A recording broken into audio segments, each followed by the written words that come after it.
It's the Shoot Your Shot podcast with Tim and Lindsay. The Shoot Your Shot podcast with Tim and Lindsay. That's my best one yet, though. Tell me it's one. Not. It's pretty good. I mean, the bar was set so low. Welcome back to the Shoot Your Shot podcast. That is a siren you hearing, because we is on King and Herb Street at the studio on King, where our photo studio is and our podcast studio. This is the photography call-in show where you bring us your DMs, hot takes, questions, thoughts about the wedding and portrait photography industry. We have Red Bulls in front of us. Like, subscribe, comment, do all the things you need to so we can keep showing up for you. My name is Timothy Musa. This is Lindsay Coulter. If you have questions, you want to be anonymous, you want to be, come at us with your full chest, you can reach out to us on the Shoot Your Shot podcast on Instagram. It's right here in the banner. Right Lindsay, want to go at that 8-ball? Yeah, while I make sure things are rolling properly? I'll cut to your camera. I would love to. What's up, my little friends on the interwebs, and also some of my little friends that I know from other places, not just on the interwebs. Today we're going to roll a magic 8-ball, and my question is, am I going to finally empty my inbox today for the first time since April? Okay. No, actually, I think I did it once in June. Oh. Got to inbox 0. Not something to be super proud of, but it feels impossible. Right now, just because of why? Why do you feel that way? Just like so many reasons. First of all, I don't want to do it. Is it mostly because you feel that when you empty your box, you get, for every one you send out, you get 2 back, kind of? It's not really a proper... Like we talked about this a few episodes ago where I was like, I just wouldn't even respond to that. Yeah. And I've been thinking about that so much. And people probably think like if they don't get a response from me that I'm intentionally not responding. It's like 1 a year that I intentionally am like, maybe 3 a year that I'm like, I'm not getting back to that. That's insane. No, okay. If I don't respond to people, it's just poor management of my inbox. But I have gotten better at it since using Superhuman. Okay. Just sometimes I just get like, okay, here's the thing as wedding photographers, Please. And I'm going to shake this 8-ball in a second to see if today's the day for me. Yeah. And honestly, I hope it is. Maybe it is, maybe it isn't. The second I get it to 0, and it's not like I just haven't answered emails in months. I mean, I answer dozens of emails every single day. Absolutely. I just haven't seen that glorious, you've answered all the emails in your inbox or you've read all the emails in your inbox. Right. I haven't seen that glorious statement in some time. Right. And do you think that's because of annoying to always have one last little thing just nagging? Yeah. And I think it's because I have been crushing it on deliverables. Mm-hmm. And I've been getting all of my stuff out the door. And it just seems like I can only be really killing it at 3 out of like 4 of the areas of my business at all times. And I say killing it really loosely. Well, I just feel like you shouldn't be putting so much pressure on yourself to be, at the top of your game all the time in all the areas of your life. That just seems unsustainable. It seems like perfection over progress. And you should be nicer to my friend. You might be not wrong. But this morning That's the closest I've ever been to being right. This morning I was looking for a sent email to check how many people had read my message. By the way, if you use Superhuman or if you you can just get like a mail track plugin. I highly recommend it. It will save you so much time and effort to be like, did they even get that? Did they open it? And if they did, now I have more questions. Why haven't I heard back? Probably because they're also not wanting to respond to my emails, but that's fine. Yeah. This morning I went to my sent inbox to see how many times people have opened emails. A contractor that I'm working with has opened an email. Okay. And in the process of doing that, I found like 8 emails that I had sent that had responses to, but they were sitting in my spam folder. Oh, that's so cruel. This is just your little reminder here, my friends, to go and check your spam. I'm mad about it, honestly, because like, what's the point in me responding if the messages that they're sending back to me are getting flagged as spam? And why? No kidding. Why is that still happening? Anyways, is today the day that I'm going to get to inbox 0? And if I do, I will update all y'all. Okay.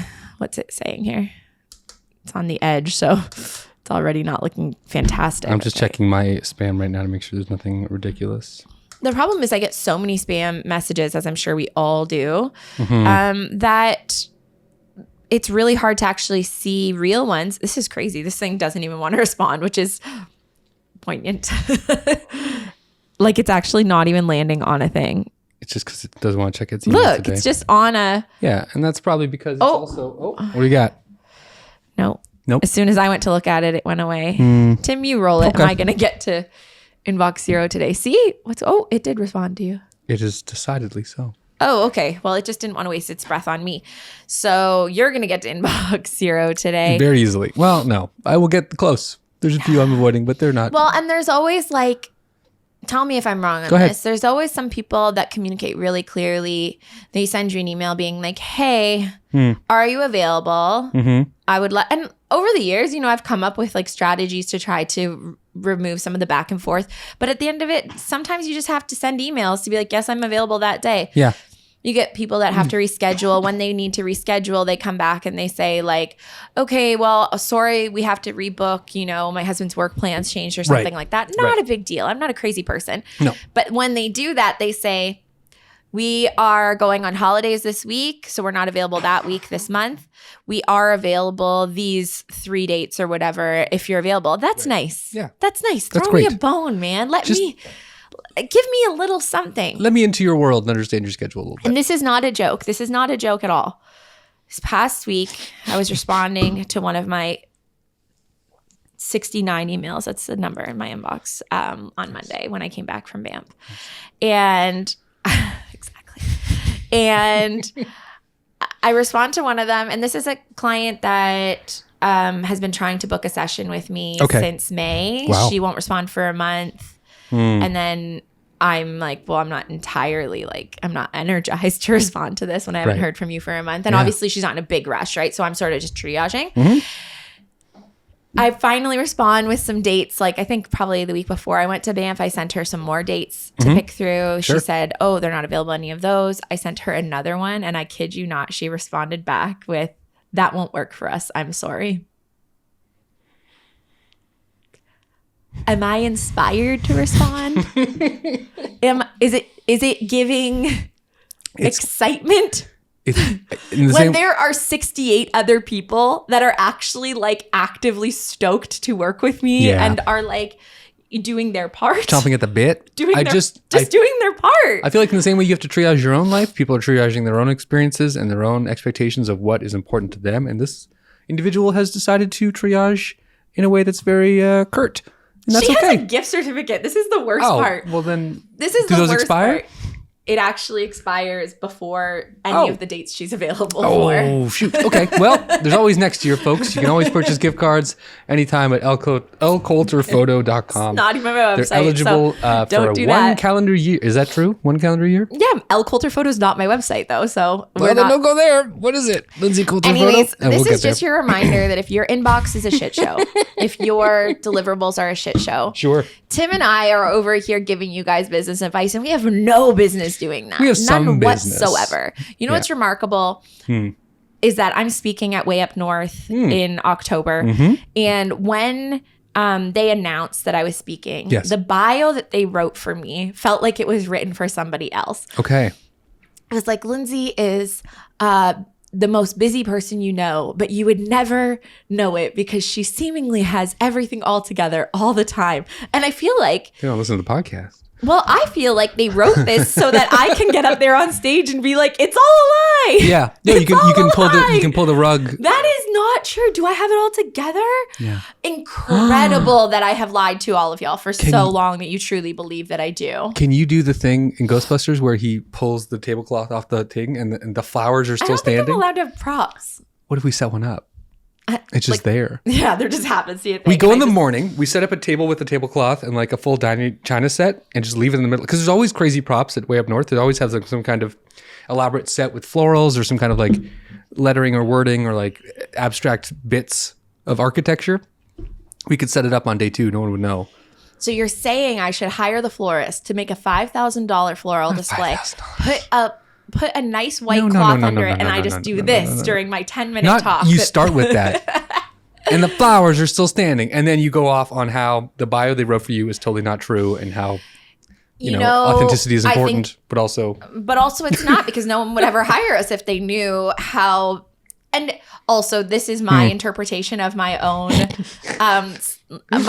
shit. I'm sure that other people think, oh, like, even if I knew all of this, I would still think you've got the train on the tracks pretty okay. Like, I'm still delivering stuff that people have paid me for on time. Still got some really fancy 5-star reviews on your Google page. So no one's unhappy. No one's unhappy. The emails that we're talking about things, that's where I just have a hard time. I just feel like this is weird. Yeah. The wedding planners, this is okay. If you're a wedding planner, listen to this. I'm sorry, but also listen up.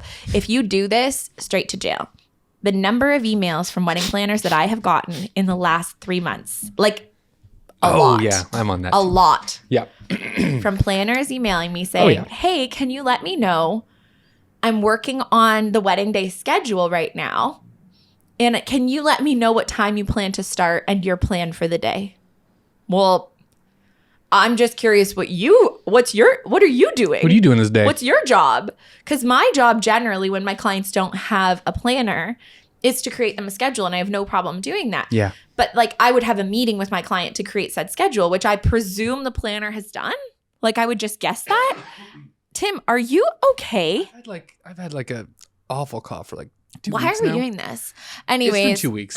It's one of those ones that stays forever, and I feel like it's just more rundown after this triple weekend. I was drinking Neocitrin tea. It was lovely. Oh God. Yeah, now I don't feel great. great about being in this room. You shouldn't. I shouldn't. It's too late now. It's too late. We already recorded one yesterday. So yeah, I keep on getting these emails from planners saying, hey, can you send me the schedule? Right. The only way for me to respond to that is know you first. Literally know you first. What's the day look like? I'll put myself in. The only thing that I know usually is from our initial consult where Ceremony the client start time. tells me their ceremony start time. Yeah. And I, from there, generally walk them through whether I think they need 8, 10, or 12 hours. Yeah. Generally. Yes. And generally on their contract, I put a tentative start time. Yeah. That is not something that 18 months later, the only way for me to respond to that is with another question that you could have answered in the first email. So those are the emails that are just sending me straight to the moon right now. Because Well, I'm it's like, decidedly so that they're going to be taken care of today. I already answered most of them last Okay. week when I got trapped in the Calgary lounge for Yeah. 13 hours. Woof. So I Woof. did respond to most of them. Okay. Anyways, that's my rant for today. I'm so sorry you guys all had to listen to that trauma. It's only been 12 minutes. They're fine. Stop. We're all over it. What an incredible intro. Thank Let me you for just being talk to here. you guys about Lindsay freaking out. Let's get into it. We actually have another question this week, and I'm so excited. Yes, and it's anonymous. It's not us scraping Reddit this time for a hot take. This is a bit of a hot take and a bit of an observation from a videographer in the States, and he has decided to remain anonymous. Okay. You want me to read it, Tim? You want to read it? You read it. You read it. I'd love to know. Okay. I'll read it so that you can respond because I feel like I've spoken more than enough just now. Sounds Sorry, good. everybody. Now you're going to hear another 3 paragraphs from me. Hello. I'd love to hear your opinion on something on the podcast. I am a videographer. Oh, you're not allowed to come here. What? I filmed a wedding with a photographer I worked with, and the day went great. We had lots of portrait time throughout the day, mostly after the ceremony, about 1.5 hours since they did not do a first look, and during golden hour, 30 minutes max. The couple loved having all the photos/videos too. I hope so. Photographer was scheduled to leave at 8:30, so we went pretty close to the time for some extra photos with their late night events. I found out a week later that the guests told the couple the next day that they were mad at them for spending too long taking photos and not talking to them. They even did a receiving line after the ceremony and talked to everyone. Wow, they did a receiving line and an hour and a half of photos? Wow. It's a full day. I am flabbergasted by the audacity of the guests and honestly want to fight them, LOL. But for real, the couple now is really upset that the guests felt like that and won't be sharing any photos or video at least for a while. They don't care if we post them, but I feel so bad for them. I'm guessing it was an older guest who isn't used to the photogs, I hate that word, being so involved. But I'd love to hear your thoughts on what you do in this situation or how to help the couple navigate it. Yeah. Anonymous. Thank you so much for writing in. As always, you can send us an email if you want, but easier just to jump in our DMs at the Shoot Your Shot Podcast on Instagram. This is unique. I've It's never a unique experienced one. this. Have you experienced something like this? I never have. No, Tim. my first thought is I wouldn't experience that because I would never spend 2+ hours during a wedding taking my couple away for photos and video, not by my choice. No. Because half an hour during golden hour after an hour and a half after is a lot of time. It is. And after receiving line, wow, that's a lot of time away from their guests. Yeah. Because a receiving line, although it is in front of their guests, and I'm appreciative that they did that, I'm sure their family and friends are. Mm-hmm. I mean, the onus is not on the photographer and videographer to figure out how the client wants to spend their day. It's also one of those things that I will come into, whether I'm doing photo or video, I'll say to the client pretty much at the beginning of the day, after the first look, like, hey, I could shoot you guys all day. We literally spend the next 8 hours of us together, me taking photos and video of you in this specific location or a different one. I just want to get as much as I can from the day because I want you to have beautiful memories. If at any point you feel like you've had enough, just wave your hand and say, Tim, I'm done. Yeah. And we can stop and you can go enjoy your day. But I'm going to keep going until I feel like I've exhausted myself creatively and like, physically. Because I want the most for you and I want you to have nice things. 100%. And we'll keep going. Yeah. Like we'll go all day. I would sooner shoot 10 hours straight. Yeah. Because that's just way more enjoyable for me than to have a 2-hour break for dinner while I'm cooling my jets. So I do get it. Absolutely. Anonymous, I hope you don't think that I'm judging you for the amount of time that you took. I think that there are some questions here that we'll probably never know the answer to, and you may not either. Mm-hmm. When you plan this wedding day with your clients, did they seem to get the vibe that they were happy to miss all of their cocktail hour? And if they did you say to them, and like, usually what I tell my clients is my goal is always for you to get into your cocktail hour unless you don't want that. Yeah. And that's just from my own wedding experience. I loved cocktail hour. It was one of my favorite parts of the wedding day. Yeah, it was nice. I think it's just so much fun. That's your time to actually really socialize.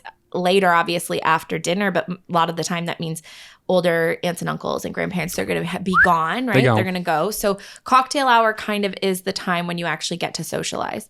So I generally will ask my clients, do you want to? And they say, no, it's okay. Like, we're happy to not, because we know we have to do the photos during that time. Yeah. And I will still say, but are you sure? Because you will feel like that day just flew by. Really? And you didn't really get to like be in it. We took you maybe off site or even just like a further location. Yeah. Like some of the venues we shoot at, you're in a golf cart for like a bit of it. So, I mean, an hour and a half, I don't think is crazy. So the entire day, I don't think it's wild. No. I mean, and if you didn't do any photos, like, here's my ideal timeline. Mm-hmm. And Tim, you tell me, because I think that we work together fairly often, and I don't know that I ever actually asked you. We're fairly aligned on a lot of things. And I think, and one more thing before you get into it, as a videographer and being a videographer myself, I usually let the photographer, you, take the wheel and steer, because I feel like it's just an easier day if one person's directing. That's so what I was going to say. This could have been out of the videographer's hand. I was also going to say it also depends on your working relationship. Yes. Because what if the photographer is shooting in a totally different way from how you want to? So maybe, half an hour of that was family portraits. The videographer is just cool in their heels, probably, right? Yeah. And then maybe an hour of that is bridal party, and the couple. And of that hour, maybe the photographer spent 45 minutes doing really posy stuff that has no business being in your video. Yeah. And so you're trying to like scrounge your scraps in there and trying to do your own thing as well. So then during golden hour, you got this gorgeous sunset. You guys both really, the video guys like, shoot, I don't have much. I got to shoot the heck out of this. Yeah. So we're going and we're going to shoot this for a while. Till it sets. Like typically for golden hour, I try to not have the couple gone for more than 10, max 15 minutes, like including like the time we've left to the time they're walking If there's back. a space that we need to go to that's like a 2-minute walk, then absolutely. Yeah. Like I think people will be wondering like, where did they go after they've been gone for all of cocktail hour? If it's anything longer than 10, maybe 15 minutes. Truly. It's really a timing issue. It's a scheduling issue. And it's also a learning everybody's priorities issue. Like how can you possibly know? How can you possibly know what the couple's expectations are? They haven't been married before, probably. No, they have no idea. And a lot of the couples getting married over the last year and a half have been people who've never been to a wedding before because of COVID, and they've been locked out of that experience. So they have no idea what to expect what is common in most weddings based on vendors, based on the kitchen, based on maximizing experience. So they just kind of go with the flow and let their vendors take the wheel, which in a lot of ways is good. But sometimes you want to kind of control, you have friends and guests from coming out of town. You want to spend more time with them, and that's valid, and you should, and that's important to you. So it should be on your wedding day. So you should prioritize those things, but people don't know what they don't know. And so, I think that's a good point, Tim. And I don't know if we've really touched on this a lot, but I've been thinking about it a lot. Okay. How, pre-COVID, let's say the average age of clients that we're working with is like 27 to 35. Accurate. I think that's like pretty accurate, right? Yep. Pre-COVID, those people are going to weddings at least once a year, once every couple of years, whatever. They go to a wedding, they see somebody do the first look so that they're in cocktail hour. They're like, oh, it's really nice. They go to another one where the couple doesn't do that. They're like, oh, I don't want to do that. They have seen it and experienced it to inform their decisions now. Yeah. So what happens for the couples getting married in 2024? We're seeing some weird choices going on. We're seeing some really interesting, in some ways really good. Like we had a wedding a few weeks ago that we were like, this is a wedding that wasn't informed by anybody else's decisions but their own. And it was so fun. It wasn't a social media driven day. It was like pre-TikTok. It literally felt like the early days of wedding photography where clients had not maybe Pinterested. Not for the world, but maybe they had Pinterested or whatever. No, it was stunning. The florals were absolutely beautiful. They just let their vendors do what we did best, right? They said to the florist, I don't know what's cool, what looks nice. And then they did beautiful florals for every table. And they were lucky they had vendors like us to guide them and make sure that they're having a good time first and foremost, and then we get nice images after. That's the goal. It wasn't like what, here's the 30 shot list of things I need to make sure that I get because that one TikTok told me here are the photos you need to make sure you don't get. I'm not soft smiling enough and I need to do more of that. Right. I can't They're not show my teeth. They weren't thinking about that at all. They were just being cute and they were in love and they were having a nice and normal wedding day. And it was just like, oh, we can do this still. That's refreshing. Yeah. And I realized these people have not been to a wedding at the very least since 2019, probably. Yeah. Yeah. Right.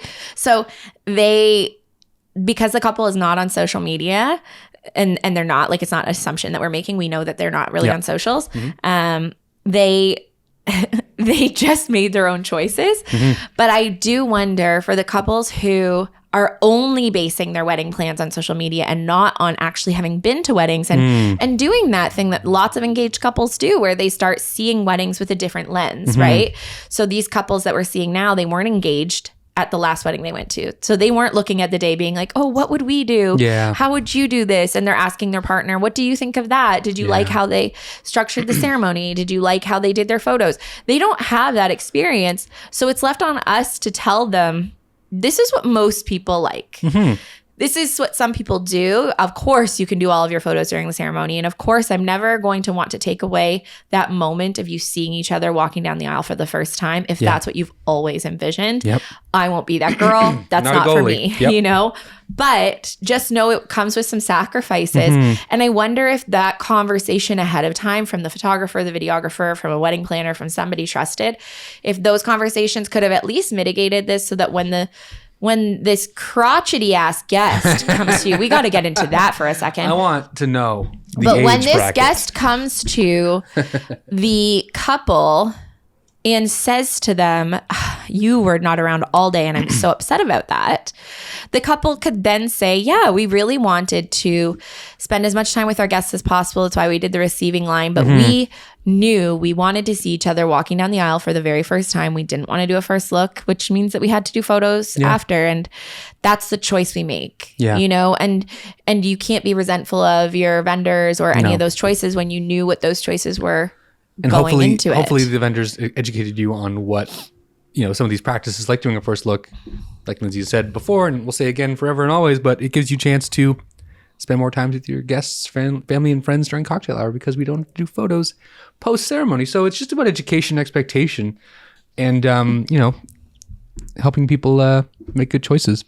Can you imagine being the guest that said that? Holy shit, keep it to yourself, Brenda. I know that guest in my mind because he's my Uncle Clem, my great Uncle Clem, who does not have a phone or the internet, or I don't think a landline anymore. Uncle Clem's going off? Oh, Uncle Clem goes off, but he gives me so many nice things. Uncle Clem's great. He gave me a tinfoil hat. He's Uncle Clem used to be... he built me this nice bunker. He has this really great trailer. He's most of my great uncles are gay, which is wild. Like almost everyone from that generation is gay, and they're just like confirmed bachelors, which is very funny in my mind. Confirmed bachelors. He was an undertaker for a long time. He ran a not a mortuary. What's the one where they funeral home? Funeral. Yeah. So he's seen a lot in his life, Mortuary. and he has really nice like fancy like rings and jewelry and like weird ornate statues that are like heavier Uncle than Clen God. would. Yeah, it's wild. He lived in Niagara for a very long time. Now he lives with his sister in like the most dangerous part of Toronto. But Uncle Clem would be this old crotchety man to say like, where have you been? I haven't seen you all day. What the hell is this? And that's just because. But he probably wouldn't care. He'd be like, I could give a shit. No, he doesn't. I had a nice steak. But he would throw it away as like a you're never measuring up kind of thing. Oh, just to be like a ribbing kind of guy. So I Clem. wonder if that person who complained about this couple not being present was also just being like, they were like 20% hurt, but also 80% just like, hey, what the hell? Okay. That's what I would do a wedding. That's what you think. Here's what I think. Okay. And this anonymous has said they wonder if it's an older guest who isn't used to the photogs. Criminal. Never use that word. Let's lose it. Everybody uses it. Photogs. Oh my God. Photographers. It's just not that hard. I'd rather sooner you call them the photo people. Yeah. Anyways, the photographer is being so involved. But I'd love to hear your thoughts. So here's my thoughts on who I think that this person is. I'm going totally left on that. I don't think it's an older person. I think it's another bride. Oh. I think it's a past bride who did the first look, who thinks she's comparing every wedding she goes to now to her day. Yeah. I've had one of these recently. Oh my God. Where she was a bridesmaid like within the past few months or whatever. And everything that we did all day long was being compared to her day. Well, we did this. And we did this, and we did this. And I can't believe you were gone so long. You know how you could have solved that is if you had just taken my schedule that I made for you and you did things how I wanted to do them. And perhaps we're dealing with some Aries energy. I can say that. I'm an Aries. Perhaps we're dealing with a little bit of a forceful queen. Okay. And the bride is maybe, or groom, I don't know, is a softer soul. And they just went with the day that felt right to them. And now someone's giving them their opinion after the fact, and it's hurting their feelings enough that they don't want to share their photos.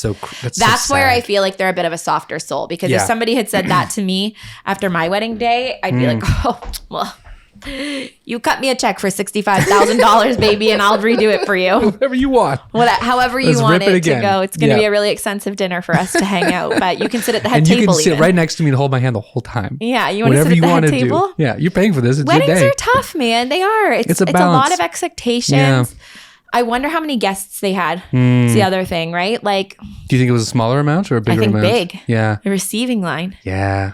Ouch. That's not a 50-person wedding. Also, take the time to talk to them during the receipt. Did you just glad hand? Did you miss that? Did you go right to the car? What'd you do? Guest who's angry? Well, they're probably like, well, it's not enough. A receiving line is a very traditional move. Would you do a receiving line? No. It's not for me. Not for me either. But it's also not for me to have a 200-person wedding, which I feel like when you do a 250-person wedding, you almost have to do a receiving line in order to say hi to everybody. What's your feeling on going around to each table and saying hi? As long as I'm not too hungry, my feet don't hurt, I can do that.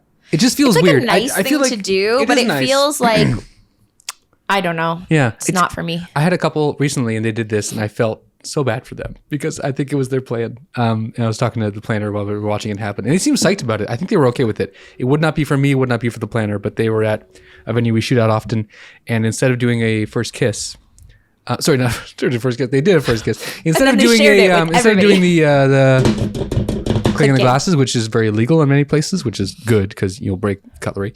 They had a contest. That was the worst clinking of a glass I've ever heard. I don't have a glass heard. here. So for ding ding ding ding. That's going to be terrible. Tim, you're hurting people's ears. I'm sorry, everyone. I'll denoise it.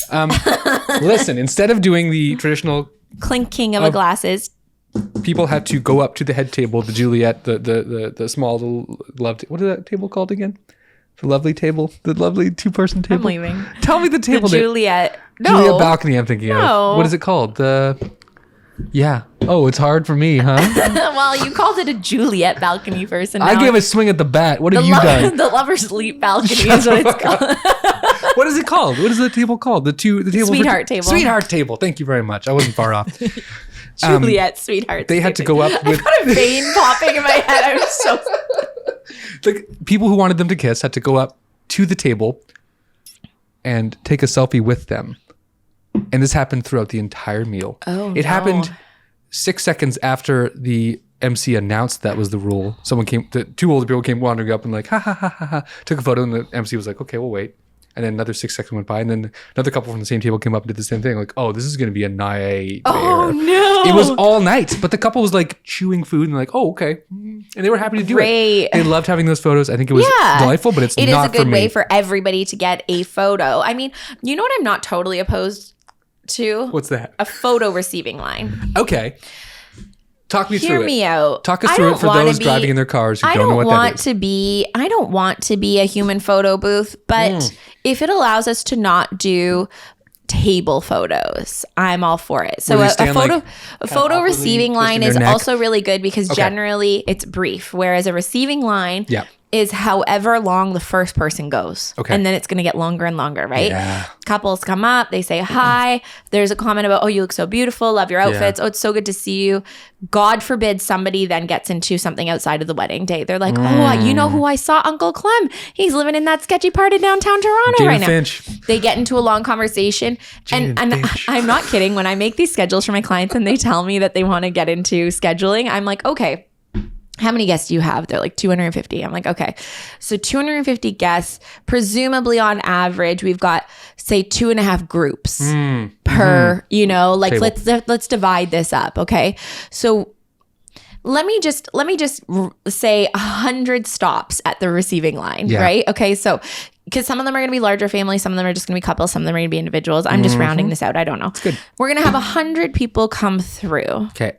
Let's say 100 people 25 seconds each. 30 seconds with you. Yeah. Conservatively. You got that kind of time in your day? I got that time of life. If we do a photo where the couple are essentially, they are the props at the photo booth, right? They're standing in the middle. I say, okay, next family, they come up. They don't have time for a chat. They do a hug. They say, you look so beautiful. Oh my gosh, here, smile. They do the hug, right? That's nice. Do the hug. Say, hi, beautiful ceremony. Okay, we'll chat with you at dinner. Amazing. See you soon. Now they have a beautiful photo to give everybody in their thank you card if they want to. Love that. The guests all love a photo with the couple, right? Like celebrities of the day. I think a lot of people do go to weddings and they never get a photo with the bride and groom. Sad. Or a couple. Yeah. And I think that's kind of a bummer to think like, oh, you have a nice photo of you and whoever you went to the wedding with. What if you went solo? You just have a picture of you chilling. Just drinking a sad martini. Here I am. Well, they're probably not sad alone. But anyways, without the bride and groom, it's just a weird pic. So I do think it's nice to have a professional photo that's edited, delightful in the gallery, the same way all the rest of the images are. It blends. It's beautiful. They get to say hi, but the hi is brief. Yes. And that allows the couple to not feel like during dinner they have to do the rounds. And then a table photo is a weird one for me because unless you somehow are able to make each table a family, which is really rare, right? Like imagine a 10-person table. You've probably got 2 families that maybe know of each other. What about the families? And 2 business associates. Yeah. What about the tables that it's like, oh, that's like my boss and their wife and that's like my cousin. And then you've got like the DJ, you've got like random people at the table. That's not a photo anybody's printing or using. It's not a usable image. No. You've just checked off a box. You just said, well, we did it. We did the thing. Technically, they're in the frame together. It's not nice. We did a picture. Yeah. So I would prefer in that scenario, personally, to do a photo receiving line. Yeah. If you have a really big wedding, if you have a smaller wedding, sub $100, 80 or under is ideal. We just walk around cocktail hour. We just find you and your university friends, you and the aunts, you and your work friends. It's just so much easier that way, and then probably nicer looking also because it's in a nice space typically. Yeah. People are drunk. It's nice. Oh, I meant nice spaces and like. It's like on a garden terrace, not a nice space. Like people are wasted. It's a bar. It's nice. It's a nice space. People are getting bombed. No, it's. I think that's lovely. I love the idea of a photo receiving line. I think it's great because you as a photographer get to control the pace and say, "Oh, we got to go next. Get out of here, Grandma. Get kick bricks, get out of here. Not in that way, but you can be gently, guiding people along, making sure that they're moving at a pace that works for your schedule. And also the couple can be like, we don't have time to talk right now. And photos are happening. Like it was a thing on TikTok last year, I think. Okay. And I had a couple of clients do it where they did like a portrait booth setup, and one of my clients did it with them, and one of my clients just had it set up so couples or people could come and get me and I would go and shoot it. It's a really nice option.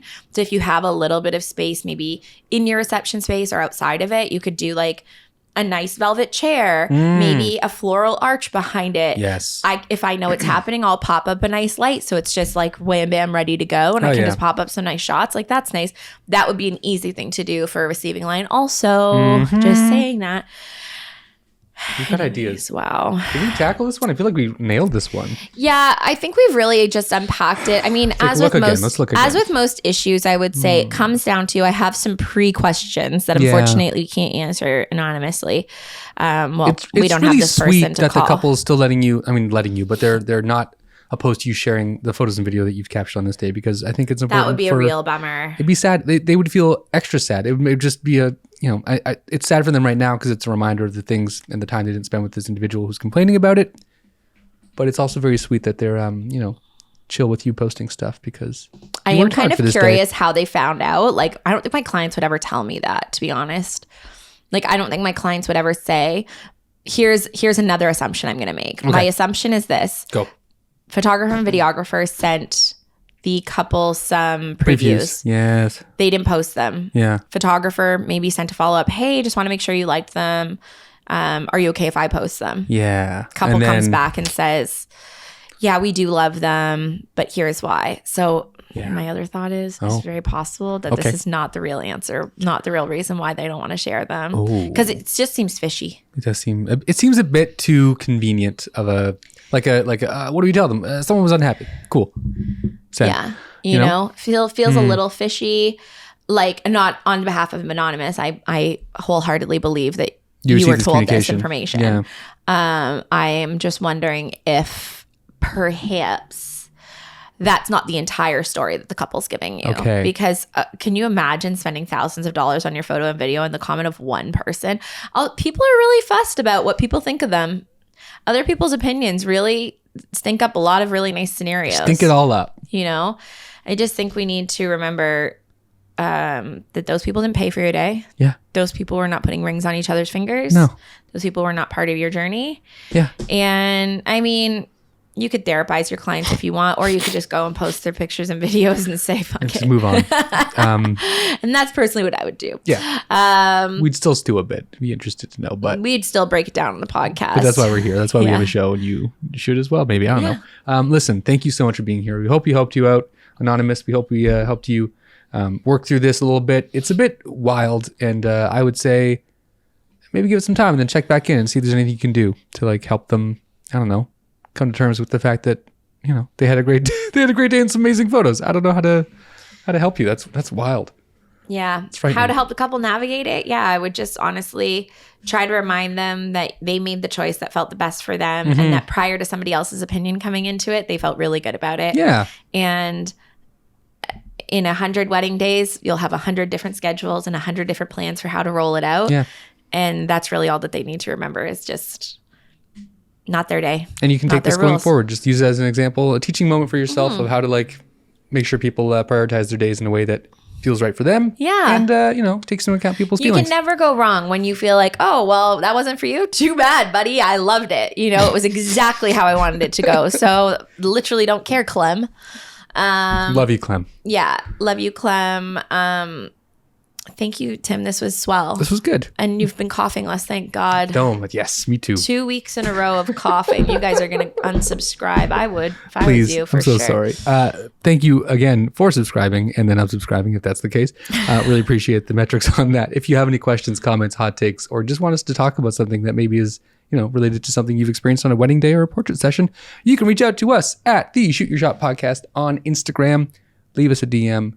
Full chest or anonymous, it's entirely up to you. Feeling very demure. I'm going to drink this and then try and take a nap. Tasteful. Oh, we should clean the studio. Let's clean the studio. Again. We'll do a little bit of a clean. Thursday, Friday. Tidy. Bye. Love you all. Bye, everyone. Ciao.